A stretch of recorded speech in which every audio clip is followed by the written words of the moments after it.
Hello everyone, good morning. তোমরা সবাই কেমন আছো? আশা করি সবাই খুব ভালো আছো।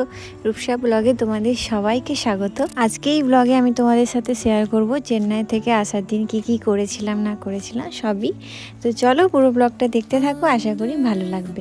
আমরা যেদিন চেন্নাই থেকে এসেছিলাম আমাদের ট্রেন ছিল সকালবেলায় 8:15-তে। যেহেতু আমাদের ট্রেন অনেকটাই সকালে ছিল, তো আমাদেরকে অনেকটা তাড়াতাড়ি উঠতে হয়েছিল। স্টেশন খুব বেশি দূরে ছিল না, কিন্তু আমরা একটু তাড়াতাড়ি যেতেই পছন্দ করি। ওই টাইম টু টাইম মানে তাড়াহুড়ো করে যাওয়ার থেকে একটু তাড়াতাড়ি যাওয়া ভালো। তো তার জন্য সকাল সকাল উঠে সবাই রেডি হয়ে এখন একটা উবের বুক করেছিলাম, আর উবেরে করেই বেশ সাইট সিন দেখতে দেখতে চলে গিয়েছিলাম স্টেশন। আর যাওয়ার সময় অনেক কিছু দেখেছিলাম। তো চেন্নাই যখন এসেছিলাম তখন তো ভেবেছিলাম একটু ঘুরবো, কিন্তু ঘোরা তো আর হয়নি। তোমরা তো জানোই, আগের ব্লগগুলো দেখেছো, তো ঘোরা তো হয়নি। তার জন্য যাওয়ার সময় কয়েকটা জিনিস দেখেছিলাম, বেশ ভালোই লেগেছিল দেখতে। আর আমরা যেখানে ছিলাম ওখান থেকে স্টেশন মোটামুটি ওই 8 ঘন্টা মতো লেগেছিল, খুব বেশি টাইম লাগেনি, সামনেই ছিল। তো তারপরে স্টেশনে এসে না একটা গন্ডগোল হয়ে গিয়েছিল। আমরা ভেবেছিলাম হয়তো ট্রেনে আমাদের সবার লাস্টে সিট থাকবে, কিন্তু না, আমাদের তো একদম ফার্স্টে সিট ছিল। আর আমরা ভেবেছি খুব বেশি টাইম লাগবে না, কিন্তু এই অবস্থায় আমাকে অনেকটা হেঁটে যেতে হয়েছিল। কিছু করার নেই, চলে গিয়েছিলাম, মানে বুঝতেই পারিনি এতটা যেতে হবে, কিন্তু তাও একটু একটু মানে বসে বসে চলে গিয়েছিলাম। আর এই যে গাড়িগুলো এগুলো ছিল, কিন্তু না তখন আর মাথাতেই আসেনি যে ওখানে যেতে হতো ওটা করে। তো যাই হোক, কিছু করার নেই। তারপরে আমরা ট্রেনে উঠে সুমন হচ্ছে ভালো করে আমার যে বেডটা, আমার যে সিটটা বুক করা ছিল, তো বেশ একটা আমি উইন্ডো সিট পেয়েছিলাম। এই সিটটা আমার খুব ভালো লাগে ট্রেনে গেলে। তো ওই সিটটা ভালো করে গুছিয়ে তারপর আমি শুয়ে পড়ি, কারণ আমি ট্রেনে না বেশিক্ষণ বসে থাকতে পারছিলাম না। আর আমাদের সিটগুলো বেশ ভালোই পড়েছিল। তারপরে সুমন আমাকে কিছু খাইয়ে দিল, কারণ ওখানে আমরা যখন সকালে বেরিয়েছিলাম কিছুই খাওয়া হয়নি। আমরা ট্রেনে কি খেয়েছিলাম সেগুলো কিন্তু আমি একটা মিনি ব্লগে শেয়ার করে দেবো, কারণ এই ব্লগে অনেকটা বড় হয়ে যাবে যদি শেয়ার করি। তো তারপরে আমি পরপর কয়েকটা জিনিস খেয়েছি, কি খেয়েছি সেটা কিন্তু অবশ্যই মিনি ব্লগটা দেখবে, তাহলেই জানতে পারবে তোমরা। তো আমাদের ট্রেন ছেড়ে দিয়েছিল, বেশিক্ষণ টাইম নেয়নি। আমরা যখন উঠেছি ট্রেনে তার কিছুক্ষণ পরেই মানে আমরা একদম টাইম টু টাইম পৌঁছে গিয়েছিলাম। মা না কি একটা খাচ্ছিল বেশ, তো ওটাই আমি এখন মানে সুমনকে বলছিলাম আমি একটু দিতে। আর এখানে হচ্ছে আমি যখন ট্রেনে আসছিলাম সাইড সিনারিগুলো একটু দেখছিলাম। কি করব, প্রচণ্ড বোরিং ফিল হচ্ছিল। আর সত্যি কথা বলতে না, যেদিন আমি আসি সেদিন প্রচুর প্রবলেম হয়েছে, প্রচুর, মানে কি বলবো। আমি তো ভেবেছিলাম হয়তো ট্রেনেই আমি মারা যাব, মানে এমন অবস্থা হয়েছিল আমার ট্রেনে।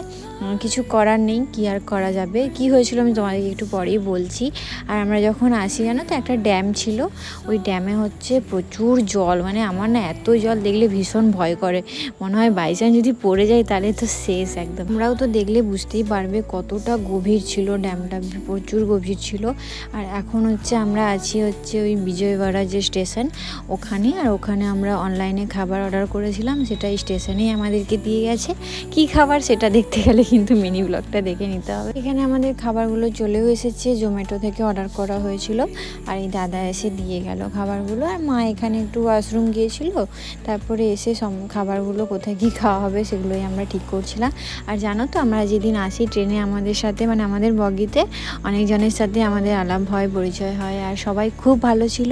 আমার যখন খুব বাড়াবাড়ি হয়ে গেছিলো সবাই খুব সাপোর্ট করছিল, মানে একজন বাদ দিয়ে, মানে একজন সাপোর্ট করেছে, মানে কেমন বলবো, তিনি একটু ভয় দেখিয়ে দিয়েছিলেন আমাদেরকে।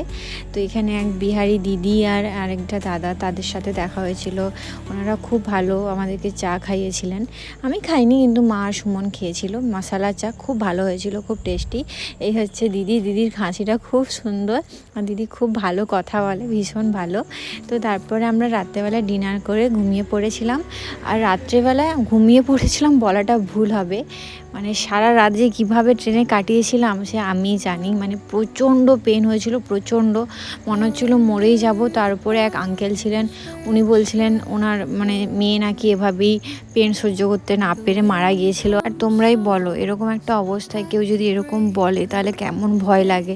আমার মা তো শুনে মানে কান্নাকাটি করে দিয়েছিল যে কি হবে, বাঁচিয়ে ফিরিয়ে নিয়ে যেতে পারবো তো, মানে প্রচণ্ড টেনশন করছিল। আমি প্রায় 3টা 4টে অবধি মানে কেঁদেছি, এত পেন হয়েছিল আমি সহ্য করতে পারছিলাম না। সকালবেলায় ওয়াশরুম যাওয়ার পরে আমার পেনটা একটু কমেছিল, আর যেহেতু বাড়ির কাছে চলে এসেছিলাম মনটাও একটু ভালো ছিল, মনে হচ্ছিলো যে না বাড়ি চলে এসেছি, এবারে কিছু হলে যা হোক ম্যানেজ করা যাবে। ট্রেনে থেকে তো আর ম্যানেজ করা যায় না, তাও ওখানে অনেকেই খুব সাপোর্ট করেছিলেন। আমরা যখন বাড়ি আসি আমার দিদি বাড়ি হয়ে এসেছিলাম দিদিকে নিয়ে। তো এই ছিল আমার চেন্নাই থেকে বাড়ি ফেরার মানে কাহিনী। তো যাই হোক, চলো আজকের ব্লগটা এইটুকুই, আবার দেখা হবে নতুন একটা ব্লগে। আমার ব্লগ যদি ভালো লেগে থাকে অবশ্যই কিন্তু লাইক করে দিও, শেয়ার করে দিও আর কমেন্ট করে জানিও কেমন লেগেছে। সবাই খুব ভালো থেকো, সুস্থ থেকো, আবার দেখা হবে। Tata bye, good night.